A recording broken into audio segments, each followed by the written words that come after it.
People are talking about Dominiria United from a perspective of power, all the Lilianas, the Phyrexias, the Ajanis being completed, but people are forgetting that there are a lot of pieces that are powerful in the Pauper realm.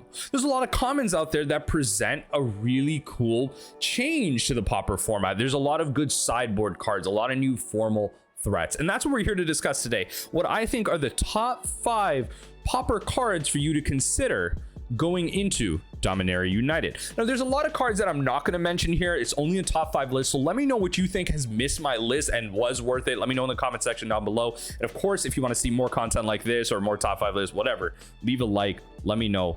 I gotta know. That's how I'm gonna know with the YouTube algorithm.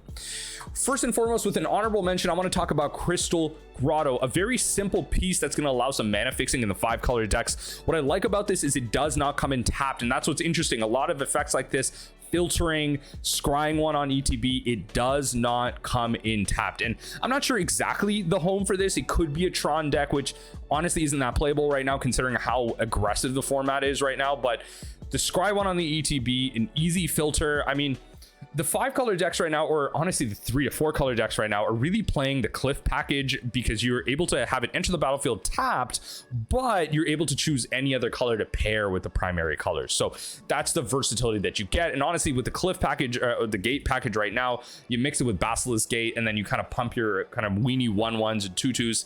So it's going to be a hard sell to get a card like this going. But ultimately, I think it can work somewhere in the Pauper metagame, even if it slows down. An untapped Scryland that can filter has to be worth it somewhere. Now, at number 5, we're going to get into things nice and easy. I want to talk about Destroy Evil as a very simple niche sideboard piece. Now, 2 mana for an instant at white, destroy target creature with toughness 4 or greater, which is kind of the interesting piece here, or destroy target enchantments. You're not gonna be able to choose both. The interesting piece that people are bringing up here are, you know, you're gonna be able to destroy the Mer Enforcers, the Gurmag Anglers, the bigger creatures in the format, but also in affinity specifically, you're gonna be able to destroy cards like Makeshift Munition. So there's a lot of random enchantments that do exist, like exile effects or Makeshift Munition. There's a lot of random pieces like this that do exist in Pauper decks along with bigger creatures. So a card like this can actually be pretty interesting. So if you do find a gap in your deck and you need a little bit of versatility, like you don't want specifically Artifact Hate, but you want a piece against affinity, then this is going to fill that gap, because not only is it great against affinity in multiple ways, but also provides you versatility in some of the kind of beating some of the higher power decks in the format. And also, hey, destroy target enchantment, Bogles is kind of as good as it's ever going to be right now in Pauper, so having that as well, if not the destroy, you know, toughness 4 or greater, you're not really going to get that in Bogles, but destroy target enchantment is going to be really damn powerful. Now, number 4, I wanted to bring up kind of one of the 2 big threats that are, you know, people are talking about being easily manipulatable, and that's Writhing Necromass. 1 less to cast for each creature card in your graveyard. So people, you want to think about this like a 1 mana 5/5 with Death Touch, right? And so the type of decks that this is going to go into, you know, mono black is a big one, but this one is going to be a little bit slower in the sense that, you know, there is a little bit of unearned shenanigans, there is some reanimation. You know, the creatures in this deck tend to cost a little bit higher. So if there was a mono black deck that wasn't mid-range like this, that was more graveyard based, then you could use that just in terms of the cards that are coming out of the staying in the graveyard. You're going to be able to use that to reduce Writhing Necromass. But in terms of black based decks that do keep creatures in the graveyard, something like Pauper Tortex, Tortured Existence, is going to be very key.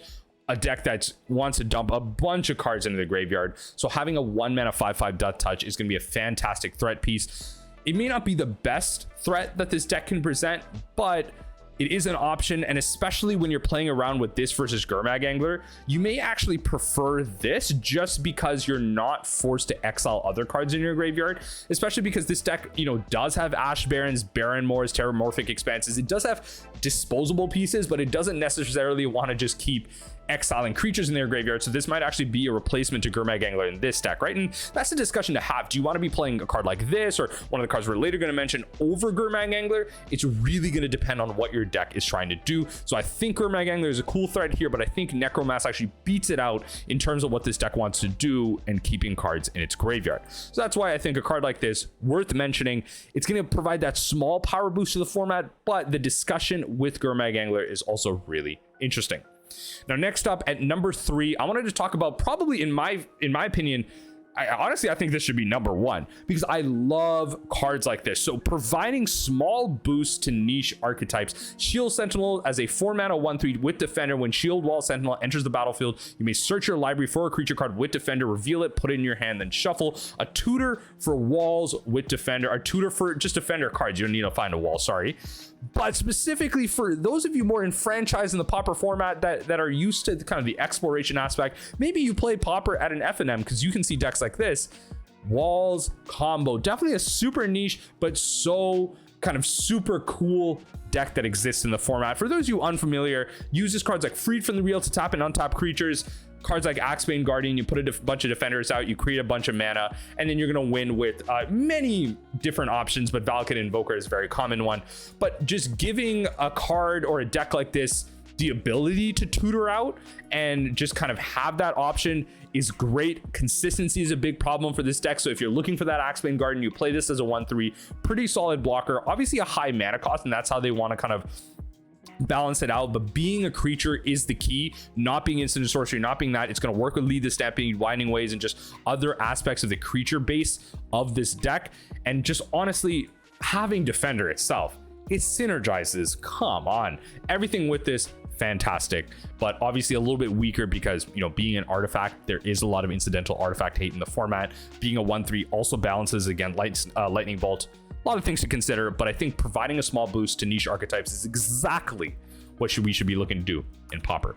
Next up at number 2, I wanted to kind of bring back up the 1-mana 5/5s, and there's a lot of other kind of interesting aspects to these, and the discussion here is that this one's a 5/5 not with Death Touch but with Ward 2, and the protection is probably what's interesting. So, you know, kind of competing with the Necromass, competing with Myr Enforcers, competing with Gurmag Anglers. Something like this is going to be a little bit harder though, but I think just being blue is going to help it. I think the Serpentine Curve decks can use this, you know, Scred, the Ponders, the Brainstorms, the Preordain, like it's throwing a bunch of spells out, and heck, even Pieces of the Puzzle feeds this pretty damn well.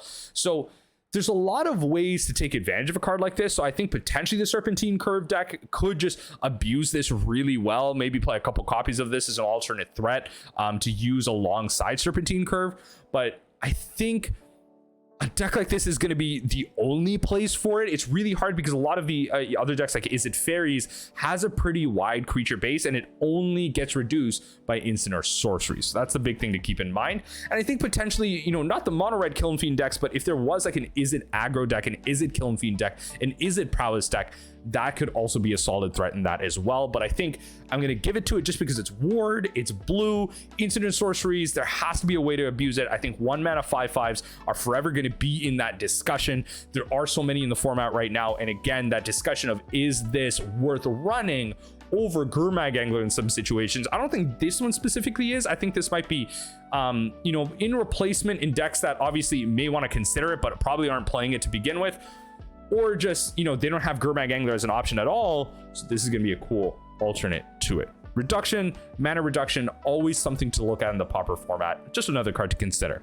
But at number 1, this is going to be, you know, this is the card that everyone is talking about. This is the sideboard piece to end all sideboard pieces, in my opinion. There's so much reach with a card like this. I'm talking about Smash to Dust. Red and 1 for sorcery, choose 1, destroy target artifact, destroy target creature with Defender, Smash to Dust, deals 1 damage to each creature your opponent controls. This card is literally speaking Pauper. It is meant for Pauper. This was designed for Pauper, nothing else.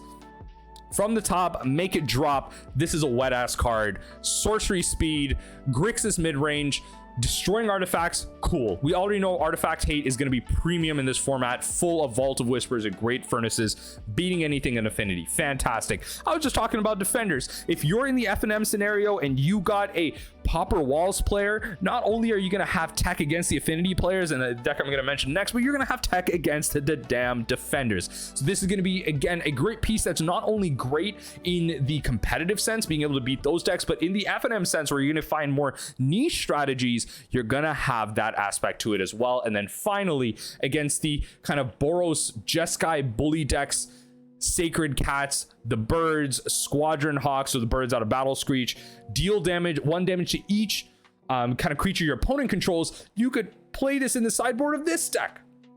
Now, Electrickery gives the kind of a little bit more versatility being one, but honestly, there's so many cards that this beats, I think, in terms of just pure versatility, right? Just imagine having more ability to answer other decks that you might be even a little weak to. So just having that ability to play a deck like Jeskai Bully, have a card for the mirror that's not only Electrickery, but have a card that also beats Affinity, beats some of the other artifacts, and heck, again, at the FNM level, beats casual decks like the kind of Walls, Defender decks. Smash to Dust is exactly that. Red, obviously a very common color in the format right now, has been for a very, very long time and will be forever. Being sorcery is what really binds this down, kind of keeps this down and keeps this kind of fair. If this was instant speed, this would probably be the most busted card in the format in general and would push more decks towards red. But right now it's sorcery speed. It's really just a must play. You're going to be seeing this as 2 to 3 copies all throughout the Pauper format. You really need to pick up copies of this. And I mean, if you're playing red, I don't know why you're not playing it. I'm already thinking about how to play this in Affinity in my decks, how to play this in my Boros mid-range decks, and where to throw it in everywhere else. But that's really going to be my discussion on the top 5 cards that I think are going to be worth it in the Pauper format. Let me know what you think. Let me know again if I've missed any cards. If you like what you have to see, again, leave a like on the video and just let me know what you think are your top 5. What am I missing? Because there's so many comments out there that are new to this format. What am I missing in the niche aspect? I love hearing cards that, like hearing about cards that have those niche boosts to certain archetypes, because that's what the Pauper format is, right? It's an eternal format full of cool creativity. Let's explore it with Dominiaria United. Let me know what you think. We'll end the video off there. I don't know how to end videos at all, so we'll just leave it there. Later.